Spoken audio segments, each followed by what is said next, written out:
This is Sky Rey, an ordained Animist minister with the Web of Life Animist and Spirit Bridge practitioner.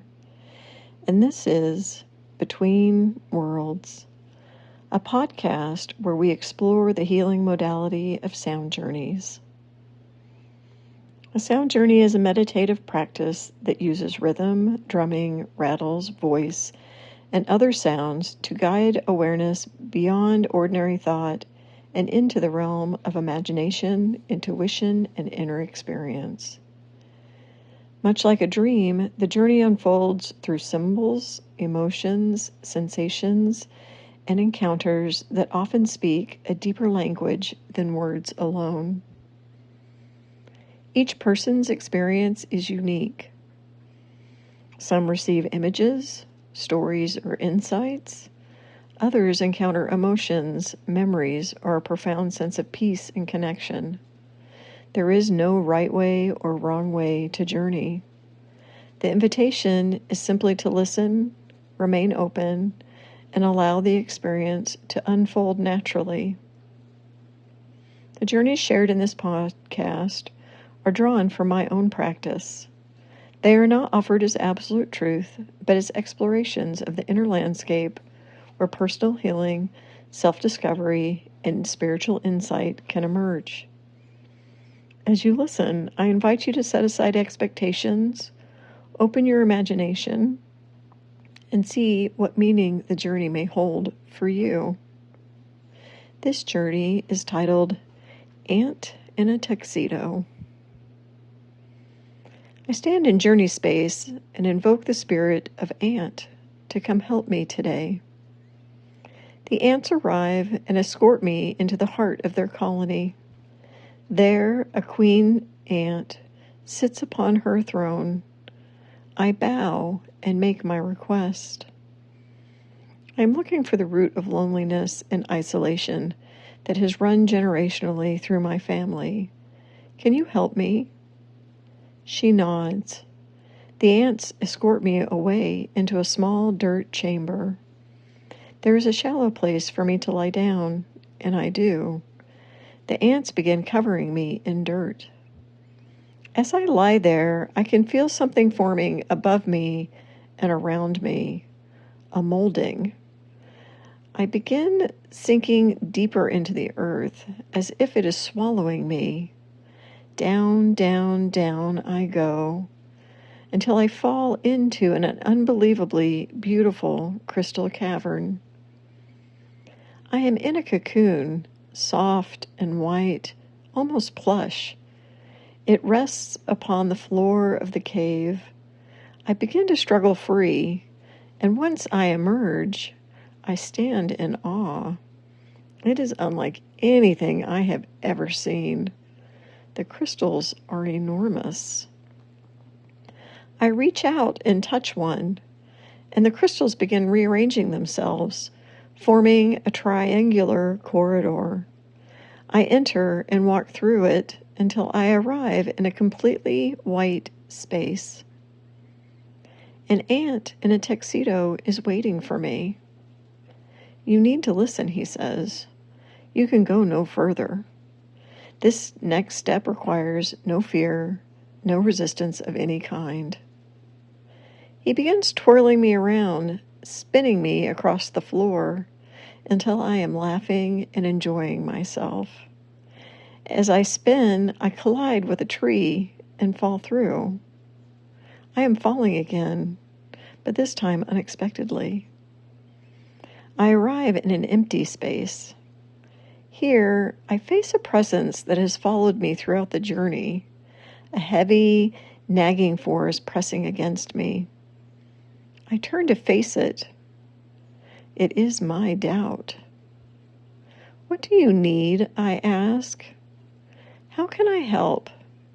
How can I love you enough that you will stop haunting me? Can I make peace with my doubt? I reach out and offer my hand. Come with me. Doubt appears as another version of myself. She takes my hand. Together, we leap from a cliff. I transform into a dragon, and doubt rides upon my back. We fly and fly, until in the distance a temple appears among the clouds. As I draw closer, I see a man standing there holding a book. He is waiting for us. I land near him and he says, "We have been waiting for you." As the drum fades and I return back to the beginning, which is also the end. I entered this journey seeking the root of the loneliness and isolation that has echoed through my family for generations. Rather than showing me a specific memory or ancestral story, the ant guides me through a process of death and rebirth. Being covered in dirt and pulled deep into the earth felt like a burial. Yet what awaited me below was not darkness, but a magnificent crystal cavern. Emerging from the cocoon suggested that before I could understand loneliness, I first needed to be transformed by it. The isolation I sought to heal may also have been a force shaping me into something new. The ant in the tuxedo appeared as both guide and gatekeeper. His message was simple. The next step required the absence of fear and resistance. Instead of offering instruction, he spun me into laughter and playfulness. This seemed to suggest that growth does not always come through struggle. Sometimes the way forward is through joy, surrender, and trust. The most significant encounter came when I finally faced doubt. Throughout the journey, doubt was not portrayed as an enemy to be defeated, but as a companion seeking acknowledgement. When I asked what it needed and offered it love instead of rejection, it transformed into another version of myself. This felt important. Perhaps doubt has haunted me because I have been trying to overcome it rather than understand it. Together we leapt from the cliff, an act of trust that required accepting uncertainty. The moment I embraced doubt rather than resisting it, I became a dragon. The transformation suggests that strength is not found by eliminating doubt, but by carrying it with wisdom and compassion. Doubt rode upon my back rather than controlling my direction. The temple in the clouds appeared as the culmination of the journey. The man holding the book seemed to represent knowledge, wisdom, or deeper understanding that had been waiting for me all along. His words, "We have been waiting for you," implied that I was expected. The path to this place was not blocked by loneliness, isolation, or doubt. The only requirement was that I stop running from them.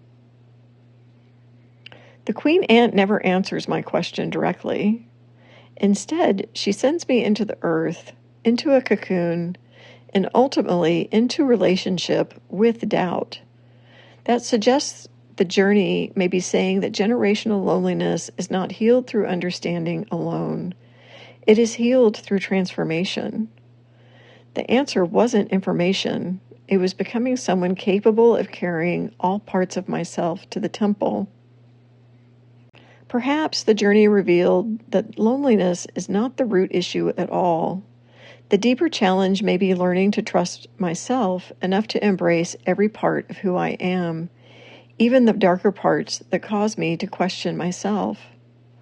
Only then can I discover that I was truly never alone. The wisdom I seek has been waiting for my arrival all along. Thank you for joining me, Sky Rey, Between Worlds. As you move through the days ahead, I invite you to consider whether there are parts of yourself that you have been resisting, avoiding, or trying to leave behind. What might happen if instead of fighting them, you became curious about what they need? Until next time, may you find companionship where you expected separation, understanding where you expected conflict, and the courage to welcome every part of yourself along for the journey.